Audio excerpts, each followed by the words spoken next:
Edmund Burke was a liberal. He supported the American Revolution. He did so for his own reasons. He would justify it in ways perhaps that the American revolutionaries wouldn't.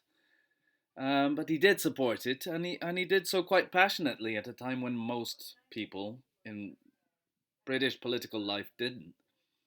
But when it came to the French Revolution, he couldn't give it the same support. He followed the French Revolution very closely, and with increasing horror at what was happening. As the revolution turned sour and turned on itself and turned into, this almighty bloodbath, he wrote about it continually. And he wrote about it in passionate and in sometimes quite sentimental ways a lot of the time. In some ways, the most famous passage from his reflections on the revolution in France is the one that sounds to our contemporary ears slightly embarrassing. He's talking about the execution of the Queen of France.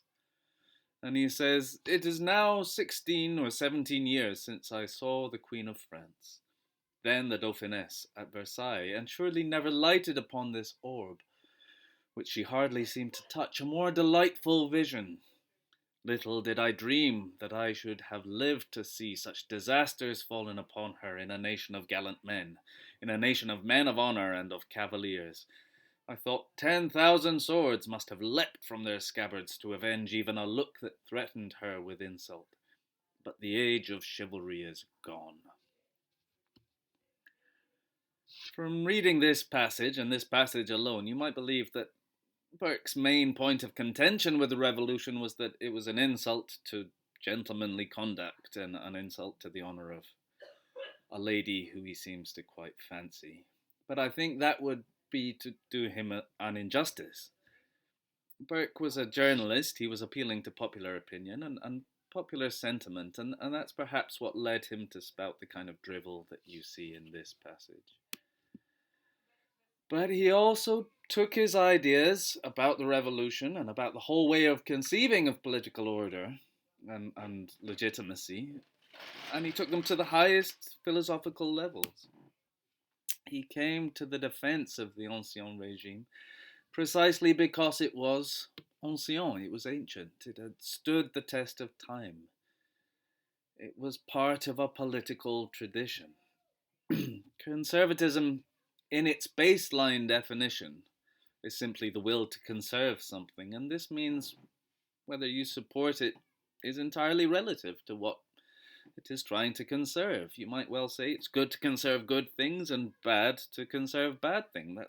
That seems like common sense. But Burke would say no.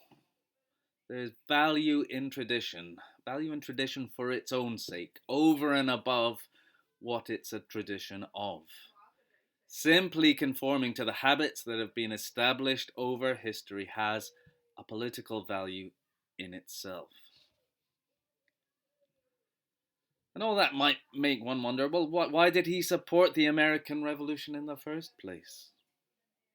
The American Revolution seems like just as much a revolution as the French one, but Burke would deny this, I think. Burke justified the American Revolution in ways that contrasted quite strongly with the revolutionaries themselves. Listen to what he says about the American Revolution. He says, "Again and again revert to your old principles.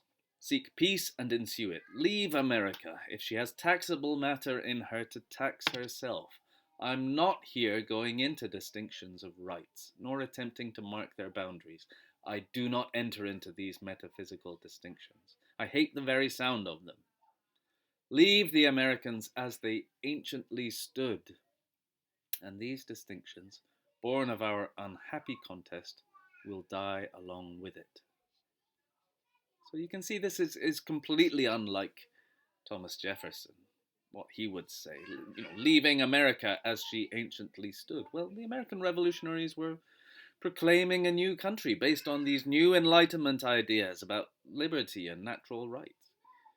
Burke didn't want anything to do with natural rights. He thought of natural rights as abstract metaphysical things that you couldn't see or know or prove.